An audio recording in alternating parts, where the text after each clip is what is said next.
Hello students, আমি Momita ma'am. আশা করি তোমরা সকলেই খুব ভালো আছো। Welcome back to our channel. আজকে আমি তোমাদের ফার্স্ট সেমিস্টার মেজর ইংলিশের পেপার 1 থেকে তোমাদের ইউনিট 3 এর যে প্রেজেন্টেশন স্কিল রয়েছে সেখান থেকে টেকনিক্স অফ এফেক্টিভ প্রেজেন্টেশনের উপরেই কিন্তু আজকের ক্লাসটা ডিসকাস করব। চলো দেরি না করে শুরু করে দিই আজকের সেশনটা।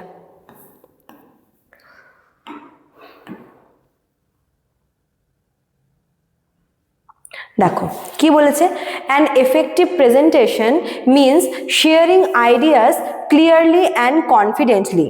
তো একটা প্রেজেন্টেশন তখনই এফেক্টিভ হবে যখন সেখানে দেওয়া ইনফরমেশনগুলো ভীষণ ক্লিয়ারলি এবং ভীষণ কনফিডেন্টলি যেন দেওয়া হয়। ঠিক আছে, first know your topic well and understand your audience. তোমাদের হচ্ছে এই অডিয়েন্স বা প্রেজেন্টেশনের যে অবজেক্ট সেই ব্যাপারে তোমাদের আগের ক্লাসে আমি ডিসকাস করেইছি অলরেডি। তো এখানে অ্যাকচুয়ালি বলতে চেয়েছে যে কোনো একটা টপিকের মানে যেই টপিক নিয়ে আর কি প্রেজেন্টেশনটা দেওয়া হবে সেই টপিকটাকে ভালো করে বুঝতে হবে। ঠিক আছে, তারপরে অডিয়েন্সদের বিষয়টা বুঝতে হবে যে অডিয়েন্সরা কেমন ধরনের প্রেজেন্টেশন পছন্দ করছে বা তাদের রিকোয়ারমেন্টটা কী। This helps you choose the right words and example. তো যখন একবার পুরো টপিকটাকে ভালো করে বোঝা হয়ে যায়, অডিয়েন্সদের রিকোয়ারমেন্টটাও ভালো করে বোঝা হয়ে যায়, তখন হচ্ছে ঠিকঠাক ওয়ার্ডস এবং এক্সাম্পলগুলো কিন্তু চুজ করা খুব ইজি হয়ে যায়। ঠিক আছে, সেকেন্ডলি কি, প্ল্যান ইউর প্রেজেন্টেশন প্রপারলি। প্রথমে মাথায় একটা ভালো প্ল্যান কিন্তু আমাদের রেডি করে নিতে হবে প্রেজেন্টেশনের। Start with a clear introduction, explain the main points in the middle and end with a short conclusion. তো একটা হচ্ছে পারফেক্ট অর্ডারে কিন্তু প্রেজেন্টেশনটা দিতে হবে। শুরুতে কি করতে হবে, একটা ক্লিয়ার ইন্ট্রো দিয়ে শুরু করতে হবে, দেন আস্তে আস্তে মেন যে টপিকস আছে, পয়েন্টস আছে, সেগুলোকে কিন্তু এক্সপ্লেন করতে হবে উইথ এক্সাম্পল, আর এন্ডিংটা হবে একটা কনক্লুশন দিয়ে, যেটা হচ্ছে খুব শর্ট হবে। এই স্ট্রাকচারে প্রেজেন্টেশন দিলে কিন্তু পুরো প্রেজেন্টেশনটা ইজি টু আন্ডারস্ট্যান্ড বলে মনে হবে। Third, use simple and clear language. ঠিক আছে, প্রেজেন্টেশনের যে ভাষা সেটা ভীষণ সিম্পল এবং ক্লিয়ার হওয়াটা দরকার। Avoid difficult words so everyone can understand you easily.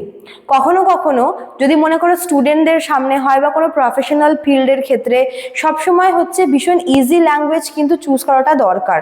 ঠিক আছে, ডিফিকাল্ট ওয়ার্ডস কখনো কখনো মানুষের বুঝতে অসুবিধা হয়, ওই জন্য ডিফিকাল্ট ওয়ার্ডসগুলোকে কিন্তু ইগনোর করতে হয়, অ্যাভয়েড করতে হয় এবং ইজি এবং সিম্পল ওয়ার্ডসে প্রেজেন্টেশনটা দিতে হয়।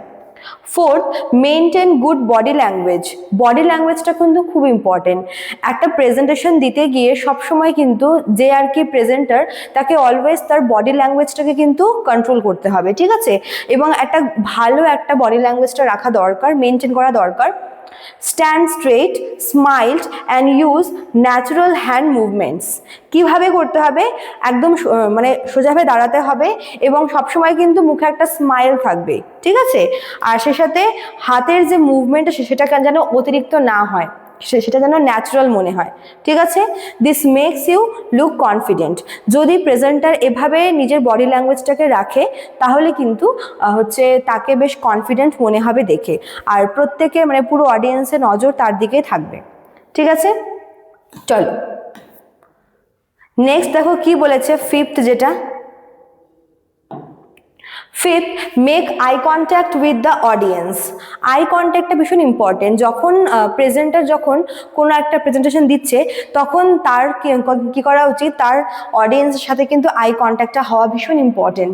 ইট keeps them interested and shows that you are confident. Eye কন্ট্যাক্টটা কী করে, আই কন্ট্যাক্ট প্রেজেন্টারকে কনফিডেন্ট করে তোলে এবং অডিয়েন্সদের এঙ্গেজ রাখে, অ্যাটেনশন মানে নিতে, বা তারা হচ্ছে ইন্টারেস্ট পায়। ঠিক আছে, ওই জন্য আই কন্ট্যাক্টটা কিন্তু ভীষণ important. Six, use visual aids like slide, chart, picture. তো chart, slide, power point slide, pictures, এগুলো কিন্তু ভিজুয়াল এইডসের কাজ করে। তো এগুলো রাখাটা ভীষণ ইম্পর্টেন্ট প্রেজেন্টেশনের মধ্যে। They help the audience understand better, but do not put too much text on slide. অবশ্যই স্লাইড, অবশ্যই পিকচার থাকবে, সেখানে চার্ট থাকবে, কিন্তু সেখানে যেন অতিরিক্ত কিছু লেখা না থাকে, তাহলে হচ্ছে একটা হিজিবিজি ব্যাপার হয়ে যাবে। ঠিক আছে, আচ্ছা সেভেন্থ কি, speak clearly and at a proper speed. খুব স্লোলিও না আবার খুব স্পিডেও যেন কথা না হয়, ঠিক আছে? ভীষণ হচ্ছে সফটলি এবং ভীষণ স্মুথলি যেন কথার ফ্লোটা থাকে। Do not speak too fast or too slow. Use pauses where needed, ঠিক আছে? কি করতে হবে, যেখানে হচ্ছে মানে থামার দরকার সেখানে অবশ্যই একটু ব্রেক নিতে হবে এবং তারপর কিন্তু আবার কন্টিনিউ করতে হবে। 8 নাম্বারটা এখানে চলে এসেছে, কি বলেছে, control your voice by changing tone and pitch to avoid a boring presentation. অবশ্যই কথা বলার সময় নিজের চেঞ্জিং টোনের উপরে খেয়াল রাখতে হবে, নিজের টোনটাকে, নিজের পিচ কোথায় হাই করতে হবে, কোথায় নর্মাল রাখতে হবে, এই ব্যাপারটা কিন্তু একটু মানে ধ্যান রাখাটা দরকার while presentation, ঠিক আছে? Finally practice your presentation before speaking. পুরো যখন কনসেপ্টটা বোঝা যাচ্ছে, সবটা যখন মোটামুটি রেডি হয়ে যাচ্ছে, তারপরে কিন্তু বেশ কয়েকবার প্রেজেন্টেশনটা প্র্যাকটিস করে নেওয়া দরকার।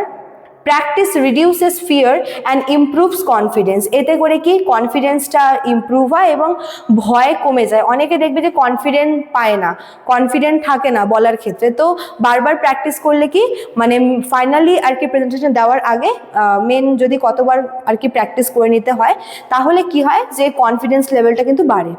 A well-prepared and confident speaker always makes an effective presentation. যখন একজন স্পিকার, যখন সে ওয়েল প্রিপেয়ার্ড হয়ে আসে, যখন তার মধ্যে কনফিডেন্স দেখা যায়, তখনই কিন্তু সে একটা এফেক্টিভ প্রেজেন্টেশন দিতে পারে, ঠিক আছে? চলো, তো এই ছিল তোমাদের আজকের ক্লাসটা, যে এফেক্টিভ প্রেজেন্টেশনের টেকনিকগুলো কী কী। তো এই টেকনিকগুলো কিন্তু মেন ফলো করতে হবে একটা এফেক্টিভ প্রেজেন্টেশন দেওয়ার ক্ষেত্রে, ঠিক আছে? চলো, আজকে এতটাই থাকলো। যারা ভাবছো আমাদের কাছে অ্যাডমিশন নেবে, তারা আমাদের অফিসিয়াল নাম্বারে কিন্তু কল করে নিতে পারো। আমাদের অফিসিয়াল নাম্বার দেখো দেওয়া আছে এখানে, দুটো নাম্বার। এছাড়াও কিন্তু এখানে দুটো কোর্স দেওয়া রয়েছে, ঠিক আছে? চলো, আজকে এতটুকুই থাকলো, দেখা হচ্ছে নেক্সট ক্লাসে। Thank you.